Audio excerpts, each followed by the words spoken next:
Hey guys, what's up? KillJoy Jake here, and instead of having friends, I have horror movies. Today I have a big ol' update on Predators 5, technically not the 5th installment, but a 5th movie in this really weird and crazy franchise, Don't Breathe 2, Gremlins 3, and Deadpool 3. Yes, I'm talking about a superhero movie, but is it kind of horror adjacent? Kind of. Please don't unsubscribe just because I'm talking about one superhero movie. I know y'all didn't like the Doctor Strange update all those months ago, but come on, this is Deadpool. It's pretty cool. I feel like I can talk about Deadpool 3. That's a line I feel like I can blur with superhero movies. Maybe anything else is a little iffy. We're about to get into all these crazy updates, but before I do that, I'm gonna need you guys to like this video and subscribe for more horror content. And superhero horror content. Alright, now let's get into it. What's your favorite scary movie?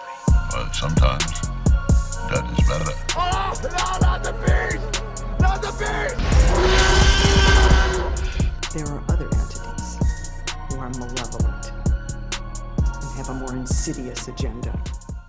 So starting off with Predator 5, which is not going to be a sequel to the Shane Black Predator, thank God, but actually might continue the original series, which I think is 1, 2, and Predators, which I think is in the original series. It really doesn't have any tie-ins to that, but I guess it's still counted there. Because it definitely has nothing to do with that crappy remake. It was also announced that Dan Trachtenberg, who directed 10 Cloverfield Lane, would be directing this new film. That's a very interesting choice to me. That film was more of a psychological thriller, so if that's the kind of the way he's gonna spin this new Predator movie, I'm in. A creature feature with a psychological twist to it. I'm all about that. Gotta keep doing things different in the horrorverse. You know what I'm saying? The screenplay is also going to be written by Patrick Eisen, who did Kingdom. So that's exciting. I've never heard of Kingdom, but maybe you have. Now, since Disney does own 20th Century, there was some rumblings about Disney kind of wanting to make this their film. And thankfully, Disney has shown absolutely no interest in wanting to make this their own PG-13 watered down incarnation. Yet. Let's pray that doesn't happen, because I don't want Mickey Mouse messing with the Predator. That's a battle he will surely lose. Okay, can you imagine Mickey Mouse and the Predator fighting though? That would probably last like 3 seconds. There would just be mouse blood and ear meat everywhere. You didn't expect to hear that sentence today, I bet. Moving on to Don't Breathe 2 that recently wrapped up filming. Personally, I am so excited for this sequel. I was a big fan of that first film, produced by Sam Raimi and directed by Fede Alvarez, who did the Evil Dead remake. Speaking of the Evil Dead remake, I might be talking about that on Sunday. Wink, wink. But this time around, the sequel is going to be directed by the co-writer of the original film, Rodo, who has a last name that I'm not going to try and pronounce because I'm just gonna butcher it. Now, Stephen Lang, who of course portrays the blind man in this series, was chatting with THR recently and said that this new sequel is going to be very different than the original. I'll have to make a versus video about that when it comes out. Lang teased, "I never walked away from a scene on this feeling like we'd left something on the table there. We really strived to get everything we could out of it. It has a tremendous kinship with the first film, but in many ways, in every way, it's very much its own thing." We also recently received some plot details about the new film, in what is kind of just a brief plot description. In Don't Breathe 2, the blind man has been hiding out for years in an isolated cabin, and has taken in and raised a young girl orphaned from a house fire. Their quiet existence is shattered when a group of kidnappers show up and take the girl, forcing the blind man to leave his safe haven to save her. Whoa, that is a total 180 for this series. It almost sounds like the blind man, yes, the guy who was going to stick a turkey baster full of his own,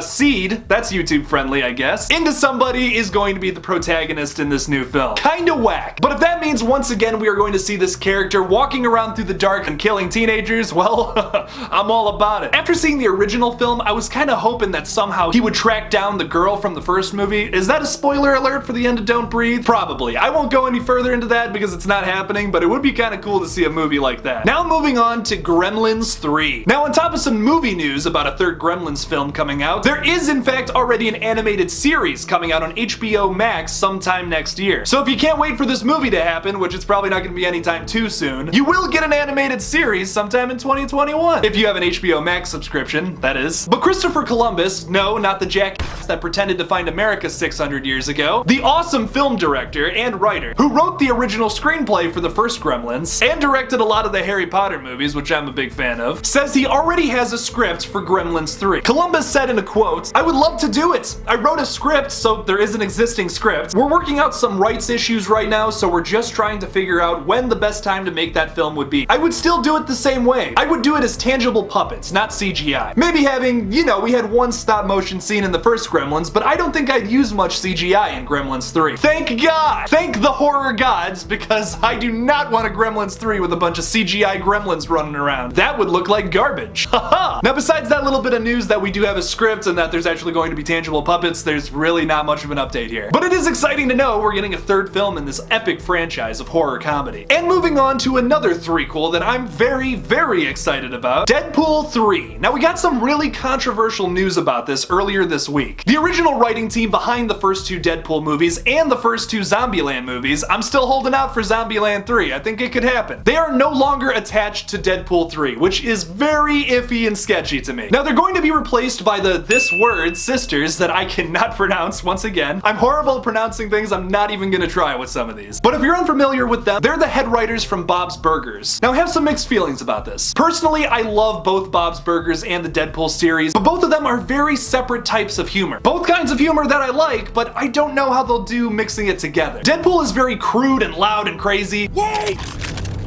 You may be wondering why the red suit. Well, that's so bad guys can't see me bleed. This guy's got the right idea.